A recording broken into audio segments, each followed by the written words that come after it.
هو في حد بيجي مصر يتعالج؟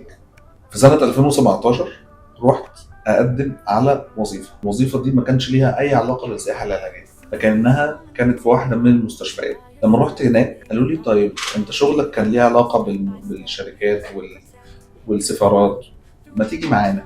أجي معاكم فين يا جماعة؟ تعالى معانا في حاجة اسمها السياحة العلاجية. يا جماعة هو في حد بيجي مصر يتعالج؟ بجد؟